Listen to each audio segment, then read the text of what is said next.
All right, 3, 2, 1. Welcome back to another topic on AT Talks. This is topic 4, things I wish I knew when I started, episode 1. So it's just Brice and I. We're going to talk for a little bit. Brice, what's something you wish you knew when you started? What would you tell yourself if you could go back 2, 3, 4 years? 4 years is a long time, seems like. Yeah. Well, you're an athletic training student, and there's things I would tell myself back then. One thing you're never really taught is that, like, the main thing that matters is just caring and listening to your athlete. Yeah. So, as an athletic training student, we're taught to learn as much as possible. We have to figure out the diagnosis right away, when in reality we need to care for the kid or the athlete, however old they are, and kind of just take them through our thought process. I try to think out loud and educate as much as well whenever I'm talking through a situation. That way I can answer questions then, so I don't have to do it all at the end, or if a kid forgets or something of that nature. But I was told like 3 times last week, thank you for caring, and I feel like that makes a big difference. I don't know. That's what's really on. I feel like 90% of what I do isn't even medical, athletic training, sports medicine related. I agree. It's just being here for being someone that the kids can talk to, someone to show them how to do things right, like a positive influence on their life. That's probably 90% of the job I do. I mean, making impacts. Like, that's our slogan for this year is just AT impact, right? Yeah. I mean, I've had athletes come in and just talk. Like, they just needed to talk for a second, and they go back out and they're good to go. Yeah, and I don't think there's anything wrong with that. Like, a lot of people get mad that there'll be 2, 3 kids in the medical facility, but it's like those kids need someone to talk to. We wear many hats, right? I mean, that's what we're there for, which I don't know if some people may say that's a bad thing or something of that nature, but ultimately we're there to care for the athlete, to care for the students. So something I wish I knew earlier. If I could go back in time, I would have started networking better, more expansive. I felt like I did a fair amount of networking in undergrad, going to Illinois Athletic Training Association and Great Lakes Athletic Training Association, but I was only networking with like Illinois and Indiana. And I mean, we have social media. We could have networked with hundreds of athletic trainers from Vermont to California. Like you're doing now. Yeah. I would have told myself that 4 years ago. Oh, actually, it's 2020, right? Right about 6 years ago, 13, I'm an athletic training student. So I would have told myself in 2013, hey, get your butt on the Twitter and start following these people. Well, and even like my biggest thing is when we were in school, we didn't go talk to referees prior to games. Like, it just wasn't the norm or anything of that nature. And like me talking today, I worked a playoff game. I went up and introduced myself, and they're like, man, I've been doing this for a long time, and that's the first time that's ever happened. You know, like, it's another way for us to advocate for ourselves, you know. But every hand we shake, every time we introduce ourselves, that's something. I'm always extremely shocked when referees act like they've never met an athletic trainer before. Yeah. Because before every single game, I talk to all the away coaches. I talk to all the referees. Say, hey, this is who I am. I'm here to help. If you need me, I'm right there. Yeah. There's so many times where people are their minds are blown. Yeah. Who's out there not talking to away coaches and referees? Shame on you. For real, though, I mean, we're there for a reason. We may be the only healthcare provider on site sometimes, you know. Yeah. But I think of something else. I mean, I used to stress and fret a lot about having to have the 100% diagnosis right away. We know what we need to do in the acute to take care of any type of injury and kind of the steps. We don't have to have the answer right away. And I think that I stressed about that way too much as a student, even the past couple of years. And I mean, it goes back to just caring for them. Once we calm them down, they understand what's going on. Mm-hmm. What's to say we can't go and put a little research and, look into what we have going on, the signs, symptoms, and then I guess if we have to, refer. Yeah, and a lot of the times, like let's say it's an ankle. Okay, you have an ankle sprain. That's really all you need. Do you think it's fractured? No, I do not believe it's fractured. Great, we're going to start rehabbing the chain. I rehab the chain. We're going toes to belly button. Yep. Doesn't matter if it's a lateral ankle sprain, if it's an evergent ankle sprain, if it's a high ankle sprain. I'm going to find out what your capabilities are. And we're going to start rehabbing. We're going to start getting everything strong. Progress day by day. Same thing. If it's a knee, okay, MCL, LCL, patellar femoral, hamstring, quad, patellar tendon. I'm going to rehab belly button to toes. I didn't really just start doing that until last year. It's so simple. But we make it so hard on ourselves, And a lot of times it's not even the athlete that is 100% concerned, Most of the time it's coaches that we're getting pressure from and stuff like timetable. Yeah. 2 to 6 weeks. It's always better to, how's the saying go?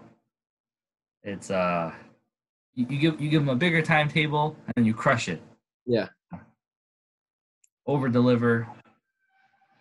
I don't know. There's a saying out there, but I like to say, oh man, give me 10 days, and then day 6, boom, that kid's ready to go. And you're like, man, dude, this dude knows what. This guy's so good. It's an ankle sprain, dude. It makes a big difference too, I'll tell you. Yeah. What else would you go back and tell yourself? That relationships and athletic training are hard. Dude, it's not only are relationships hard with you, like your personal individual. That's what you mean, right? Your significant. Yeah. Taylor's like glaring at me right now, but I would go back and tell myself that just making relationships outside of your athletes is huge. Yeah. So much bigger than the medical stuff. You should know your coaches.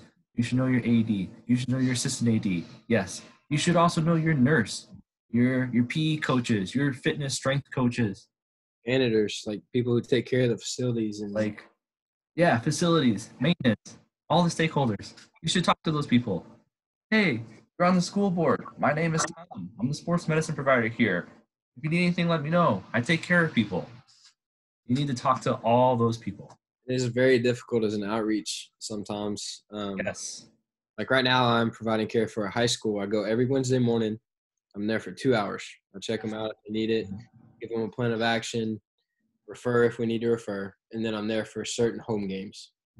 So it's better than no coverage, but it's a smaller school. So luckily, I've gotten to introduce myself to a lot of people. And tonight they had a playoff game. The nurse was there, and she was able to help me with the situation on the court. And that's a big deal. Like a lot of times if they don't know who I am, they're going to try to maybe take over or argue with what I'm trying to do. But instead, we have that trust with each other to get it taken care of, and I think that's pretty cool. Like you said, just any relationship in general. Yeah, that's called collaborative care. And that's when athletic trainers are the best. Alone, we're okay. We're good. We're not bad. But when you start working with these other providers, that's the best an athletic trainer can be. That's where we become a patient advocate. We can literally see them through the whole injury process. Absolutely. How many other professions can say that? And that's the big picture. That's the big healthcare picture. So like. Didn't mean to go on a rant, but for real. Yeah, but but we didn't talk about that in undergrad. Was skills, more skills. Knowledge. And then when I went to my clinical site, it was tape this, set up, break down, maybe a little bit of rehab. Very minimal though. So a lot of these soft skills weren't there. How do you build a relationship with an athlete, with a coach? Mom and dad. That's one I never got taught, is how to talk to parents. You know? And how to not necessarily break bad news, but just let them know that I am taking care of your athlete. Yeah. Like it's a lot of parents, like they have one thought process in that situation. Is my kid going to be okay? And that goes back to, if they don't know who you are, it's a lot harder to understand what's going on, whether it be good or whether it be bad. Either way. I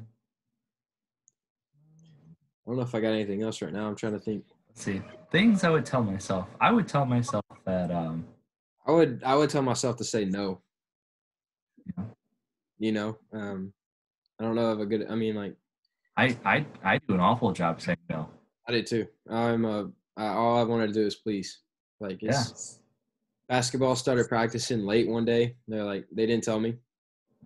We have a kid that is coming off an ankle sprain, doing well, but needs to be taped. We don't have the funds really for a brace, and neither does he. So we tape. That's what we got. Instead of going at their normal 6 o'clock, they're going at 8 o'clock. And nobody told me, and 6 o'clock goes around, nobody's at the gym, so I leave. I get a phone call, where are you at? I need this kid to be taped. I'm like, okay. That's a situation where it can wait, Yeah. I mean, you didn't let me know. I'm at home. Yeah. I think something similar to that, what I would tell myself as a student is that you have to be the medical provider. You have to be the hammer. Yeah. You can't let coaches and other people bully you into doing things that and I think a lot of athletic trainers get bullied into things, and you have to say no. That's not the best route for patient safety and patient care, and that's what I'm here for, is to provide the best health care I can, not to quickly rush this kid back. Maybe the team is this much better, but then you put this kid at risk for something that he can have or she can have to deal with for the next couple months, couple years, decade. Forever, like catastrophic as well. I mean, it happens. What we're there for, though. And I think I don't know if it's because of social media or what, but now our generation is a little more outspoken. Not just our profession, it's literally everybody, right? Everybody has a thought. And so a lot of people aren't used to being stood up to or talked to from a young professional. I'm trying to be careful. Like, I don't want to step on any toes, but it could be an older coach with like traditional ways, as they would put it, and we come in with a different thought process and a different way of dealing with injuries. Concussions are a good example right now. I mean, it's not that we are having more concussions, it's that we're recognizing more concussions. A lot of people don't understand that. And that kid's life could be put at risk if we put him back on the field or court or whatever. But I don't know. That's going to be something we're always going to fight, I don't ever play with sports. But the more you the harder you work at it and the more you get to learn the people around you, the easier it becomes. Oh, absolutely. Like year 1, yeah, I had some battles. Year 2, I still have battles, but it's a lot easier when you have allies and you have people that understand. It's a lot quicker too, like a coach will be like, oh, okay, never mind. Yeah. I got you. Well, and if they don't know you, they're going to be like, who are you? Compared to a coach that's on your side, and they're going to be like, yeah, Tom's a medicine too. That's what he says. That's what it is. Yeah. But sometimes you got to lay the hammer on that too. Like if you say, hey, this kid's concussed, and coach is like, we're going to put number 23 in, run up to that scores table and be like, hey, refs, 23 is disqualified. It's medically disqualified. He's not going back into the game. Like, that's not what you want to do, but sometimes you get put in a position where you have to be the medical provider. Luckily, I've never had to go that far, or anything of that nature, but definitely had some situations that coaches didn't want to trust me, It's very tough, but that's going to happen anytime you're new somewhere or anything. Like you were saying, those relationships matter, man. Yeah.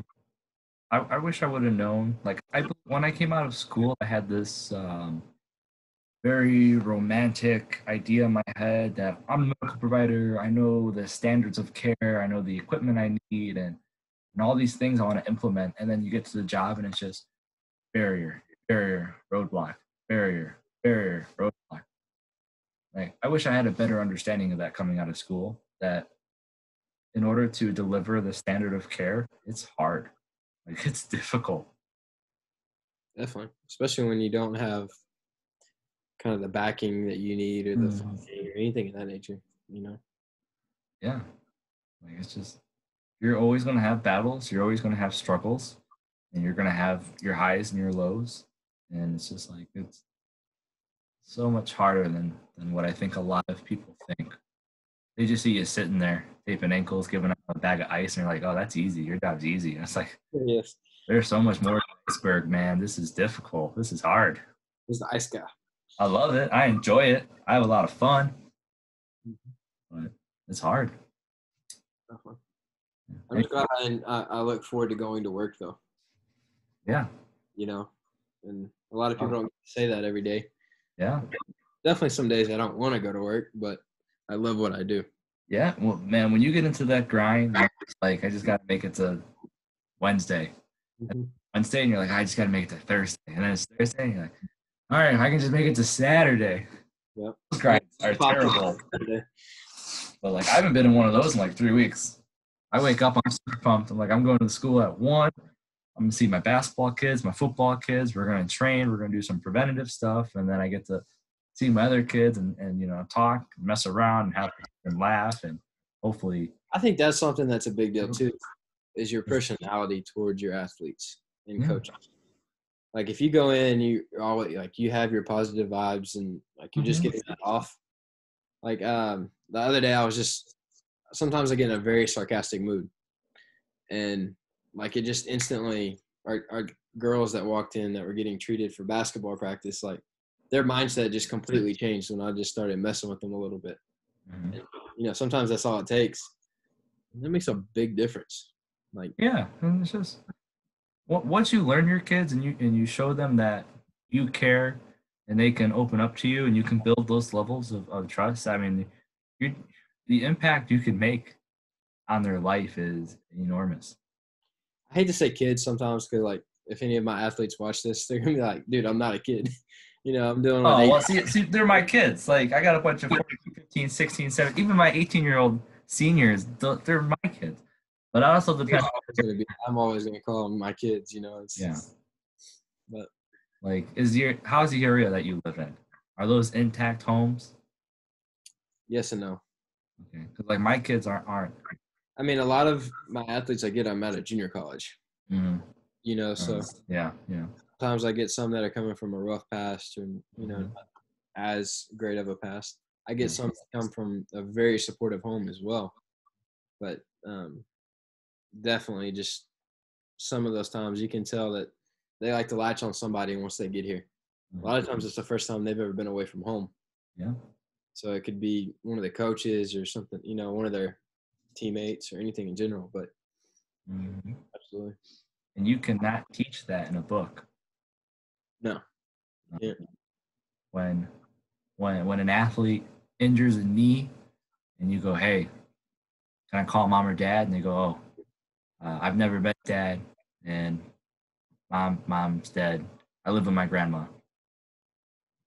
Okay. Or if you go, hey, can I call dad? And he goes, dad's out at the bar because he's an alcoholic. Yeah, it's tough. All that, yeah, all that stuff. And you're not thinking about it in the moment either. Like, no. It's kind of hits you like a ton of bricks. Yeah. I mean, I was blessed to come from, you know, a great supportive family. As was I. It's a very different situation. Talking to kids, and I went to school, you know, with some of my friends that weren't quite as supported growing up. And I think that kind of helped me prepare too. Now that where I'm at, but Trinity, I mean, I came from Trinity Valley and PJC, you know, they had football at Trinity Valley. It was known as the Last Chance U as well. Like a lot of the same type of situations, and just going straight from undergrad to here, I think it kind of helped prepare me for that too. I mean, I was a 22-year-old kid, and there were some kids at 21, 22 playing football at a junior college, because they finally either saved up enough money or got out of trouble to be able to try to go for college. And so it's kind of eye-opening too, every time you run into a situation like that. Yeah. And it's one of those, I don't think a lot of people understand too, when you're telling your friends or people online what you do, and you're just like, well, you don't have to be there at that Saturday morning practice because one practice isn't going to kill the team, but you could be like, yeah, I don't know, man. It's like a couple of my kids looked to me as like their parental figure, and like you're banding them too, and like it gets really messy sometimes. I mean, if they need you one time and you may not be there, or you're treating another sport at a different location, like that trust may go out the window. It has nothing to do with you having other obligations. It's just the fact that you're there, and it's hard to regain that, I guarantee. And all you have is your perception. You can be the best athletic trainer in the world. You could be the most knowledgeable, the best skills, but if you're not perceived well, and those kids, those athletes, they don't want to come to you, your skills and your knowledge is worthless. Yeah. Your brand and your perception is huge. And I don't think I understood that until I got here. I think there's a discussion on Twitter going on right now about, I can't think of the exact terms they used, but a non-compliant patient. Yeah, the tweet where it's like, that's part your fault and their fault. Definitely two-sided. Yes. And I think that's one of those things where if you can't connect with that the patient, there's something going on, like relinquish care to another provider or something of that nature, which, I mean, we're not always in the situation to be able to do that. But you got to find a way. Yeah. You have to make it fun. If you're at rehome programs boring, they're not going to do it. No. It's the same. They're not buying into what you're doing in the healthcare facility. Yeah. They're not going to buy into it at home. It's the same thing with like prehab, like non-operative prehab, where they're just perfectly healthy and you want to get them stronger. And like the weight room, say you got them for 30 minutes. If it's boring, they don't want to do it. They're not going to try hard. They want something fun. I've been working with Taylor. I can't figure it out. I've been trying to get her to work out for 3 years. So. I think that's lost, man. I think it's out the window. Take that, Taylor. She can hear us right now at AT Twitter. She's like 10 feet from him. She won't come on the camera. I don't know if AT Twitter knows who Taylor is. I don't know. In her bio, it says Brice Winter's fiance. Oh, okay. Never mind. All right, you got anything else to add to the things I wish I knew when I started? No, I just want to reiterate caring, and listening. Knowledge doesn't, like you just said, knowledge does not mean anything if you can't get the athlete or the patient to trust you to buy into what you're doing. I'm in here. Yep. Maintenance. They're trying to kick me out. It's 10 o'clock here, and senior night. It's a couple photos of the kids. But all right, Brice, thanks for coming on. You're always on. Yeah. I'm glad I'm on. You're always on. He's always on. Hey, oh man, dude, maintenance got food for me. So we're gonna end this. See you guys later. Talk to you more, Brice. Bye.